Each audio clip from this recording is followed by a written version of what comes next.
No Way Home is shaping up to be quite the Spider-Man epic, with 3 spiders battling the most villains a live-action Spider-Man movie has ever seen, thanks to some interdimensional shenanigans.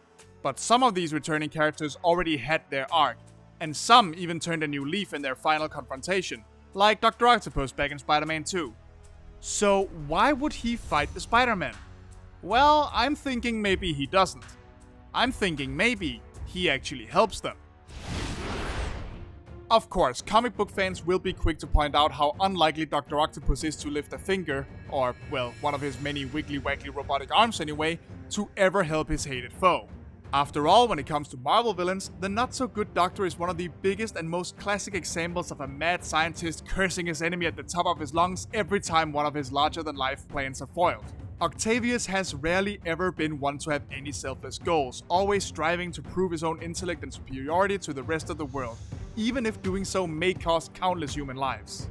Remember, this is a man who responded to the news of being fatally ill by trying to wipe out 99.92% of the world's population, just so the survivors could know him as history's greatest monster after he died. Yeah, let's just say they didn't call that storyline Ends of the World for nothing.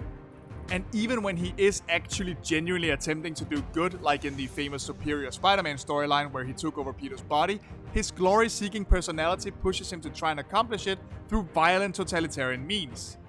For whatever good he did in this time, Otto absolutely reveled in any opportunity to prove himself, well, superior to his predecessor in every possible way.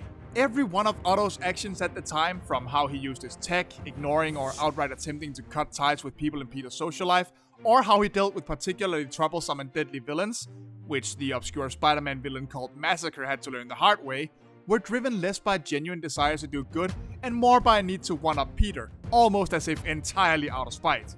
So the question is, why would this man ever help Spider-Man in any story? Well, that would be because Alfred Molina's Doctor Octopus is actually remarkably different from his comic book counterpart.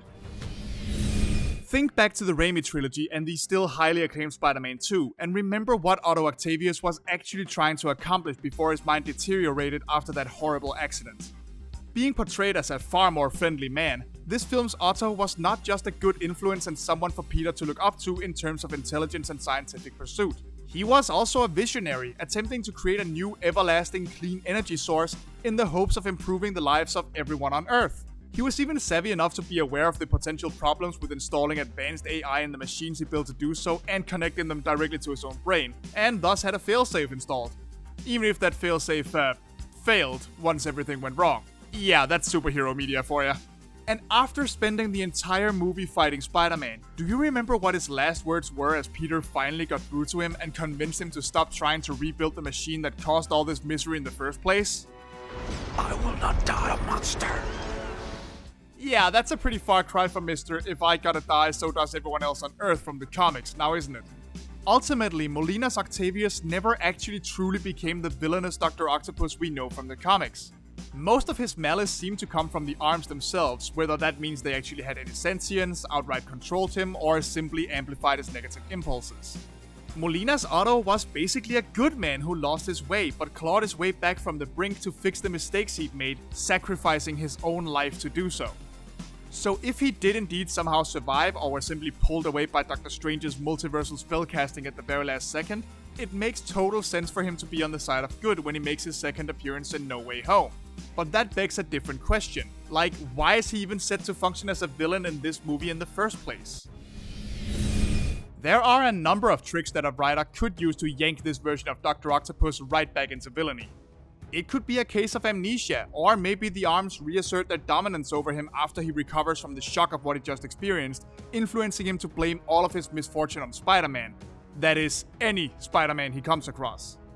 It could be that the pure desperation of being stuck in a world unknown to him with nowhere to go and having no way home causes him to rationalize that the end justifies the means, which makes him take extreme measures in order to return to his own world. Perhaps he's in denial and doesn't even consider this new world real, having no qualms with killing or destroying it in an attempt to make it back to his own reality. Or maybe he's not actually the Spider-Man 2 Doctor Octopus we know, and just a broad strokes variant who never actually reformed. Jamie Foxx's remarks that he won't be blue this time and seemingly throwing the classic yellow lightning from the comics kind of suggest so. And sure, any one of these story beats would certainly give the tentacled menace a reason to duke it out with Spider-Man once again, but they all feel kind of lackluster. Plus, all of them would pretty much negate all the character development he went through in the first film, which would be a shameful thing to do to such an emotional and fondly remembered climax. Or, God forbid, the spiders would have to snap him out of it all over again, and we'd just get a repeat of the stuff he's already done.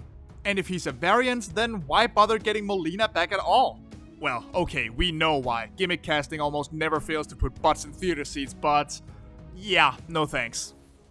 So the answer might lie with the other villains present in the film.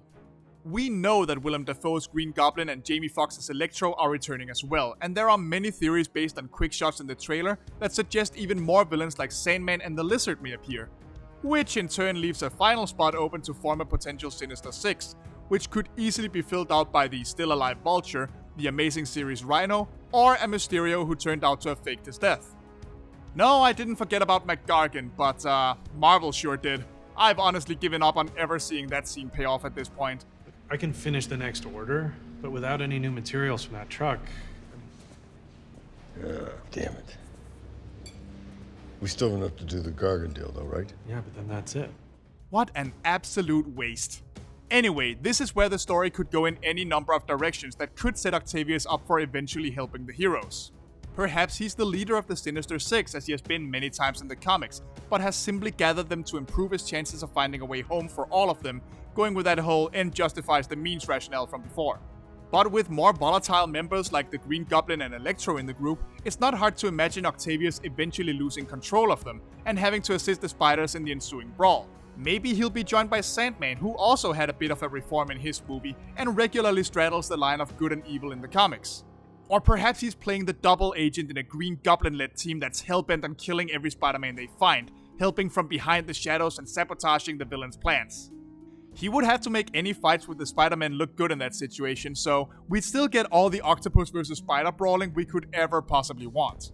And even if he has made a full return to villainy, it wouldn't be unlikely for Green Goblin and Doctor Octopus to end up competing for control of the group either, considering how they are the two characters who have the most claim to the status as Peter's archenemy in the comics.